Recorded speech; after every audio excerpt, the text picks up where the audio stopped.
Buenas noches. El día de hoy nos encontramos con Gabriela Sinchi Gómez, quien es comunicadora comunitaria y forma parte del colectivo El Chur. El día de hoy vamos a hablar un poquito sobre este medio de comunicación alternativa.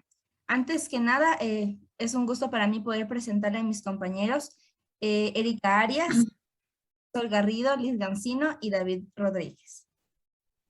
¿Cómo están? Qué gusto. Sabemos que es comunicadora comunitaria, pero ¿nos puede contar un poquito más de usted, de su historia, sobre quién es? Claro. Bueno, yo soy una comunicadora en el ámbito de mi profesión. Soy madre de dos hijas, una hija y un hijo. Vivo en Quito hace 4 años. Anterior a esto vivía en el cantón Saraguro, al sur del Ecuador. Una vez que me separé, pues vine a vivir acá. ¿Qué más les puedo contar? Soy feminista, me reivindico como una feminista comunitaria. He tenido la posibilidad de trabajar con mujeres de todo el país, principalmente con mujeres indígenas, con mujeres campesinas y en este último tiempo pues también con mujeres afrodescendientes negras. Entonces, eso es un poco de lo que les puedo contar de mí. Soy de la ciudad de Machachi. Digamos, reivindico bastante mi descendencia panzalea. Hago un cuestionamiento bastante profundo a lo que es la colonización y desde ahí pues intento hacer un proceso de construcción en todo el proceso de mi vida. Entonces por eso también mi nombre es Sinchi. Sinchi significa fuerza en quichua y creo que me define bastante bien en, en mis diversos ámbitos de la vida. Entonces, eso. Ya listo, ahora queremos hablar un poquito de la historia del churo, del colectivo en el que trabaja. Entonces, nos llamó bastante la atención el nombre que tiene, es bastante particular y queríamos saber si nos puede comentar un poquito de la historia y el por qué eligieron ese nombre. Bueno, el Churo es una organización que tiene aproximadamente 15 años.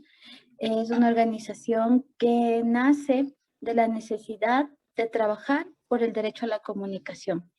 Nosotros nos enfocamos en eso, en trabajar los derechos humanos desde la comunicación, entendiendo la comunicación como un derecho humano más, ¿no? El que nos permite exigir los otros derechos, nosotros les decimos. El churo es un símbolo andino. En idioma quichua sería una quipa, ¿no? Sirve para convocar, es la herramienta de comunicación de los pueblos andinos. A veces se utilizan cuernos, en nuestro caso también se utiliza el churo, ¿no? En este caso que también es un símbolo ancestral de la comunicación. Entonces nosotros que nos pensamos desde una perspectiva intercultural, eh, de respeto bastante a la cosmogonía andina, pero también, digamos, en nuestro proceso de descolonización también, que implica como tener conciencia de esos símbolos, no únicamente como algo estético, sino también en la profundidad de lo que implica estos símbolos, ¿no? Entonces, en la comunidad, para llamar a las mingas, para unir a la comunidad, se utiliza la quipa, el churo, como le querramos llamar, y pues nosotros decidimos llamarnos así, el churo, que somos los que convocan a hacer la comunicación comunitaria. Me vinculé al churo hace aproximadamente 11, 12 años más o menos. Y es bastante interesante el proceso del churo. Yo me vinculo ya de manera, digamos, más directa. Anterior a esto, yo formaba parte de los procesos juveniles que hacían mis compañeros. En ese tiempo yo todavía estaba en el colegio.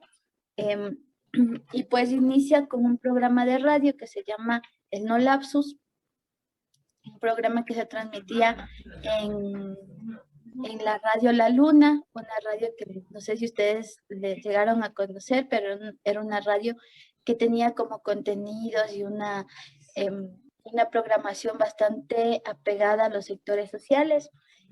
Ahí fue que les conocí a mis compañeros y compañeras. Después, cuando ya ingresé a la universidad, pues decidí estudiar comunicación. Ya venía de un proceso de producción de radio con ellas.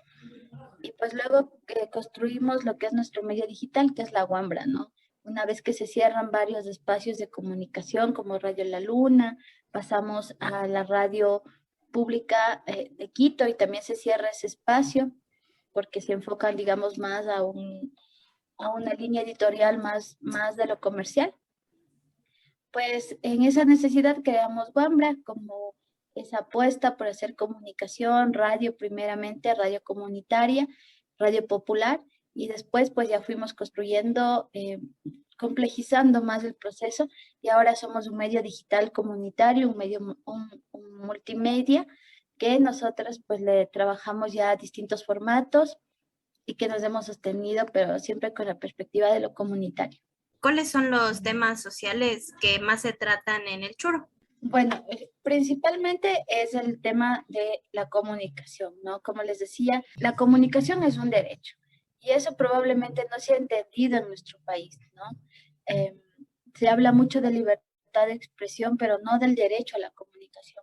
Es algo que no únicamente les pertenece a quienes ejercen de manera profesional la comunicación, sino a la población en general, de comunicar y de comunicarse, de hacer información y de recibir información de calidad en el marco de los derechos humanos. Desde ahí nosotros tenemos un dicho que se llama, que siempre decimos, ¿no? Como el agua, como el techo, la comunicación es un derecho. A partir de esto nosotros le podemos entender que no solamente sirven las reivindicaciones por los otros derechos sin la comunicación, ¿no? Hemos tenido procesos bastante interesantes con organizaciones de pueblos y nacionalidades, con organizaciones de jóvenes, de mujeres, con quienes hemos podido trabajar una agenda bastante amplia, siempre enfocada en los derechos humanos, ¿no? Ese es el eje principal, la apuesta de la comunicación por los derechos humanos. Eso te podría decir que es como la agenda, ¿no?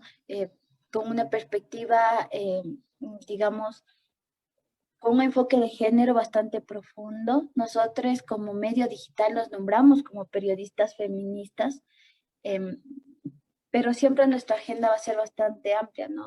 Hemos estado no solamente cubriendo, sino también acompañando procesos de comunicación comunitaria, quiero decir radio, cine comunitario, que habla, por ejemplo, de los territorios, de la defensa del territorio, la defensa del agua, de la tierra, los derechos de las mujeres, los derechos de los jóvenes, de los niños. Entonces hay como una agenda bastante amplia, pero siempre va a estar en el marco de los derechos humanos. Como nos comentaba que lleva ya casi 11 años a 12 años siendo parte del churo, quisiéramos saber qué reportaje usted considera que fue el más importante y que generó en usted un impacto, ya sea en su carrera o como persona.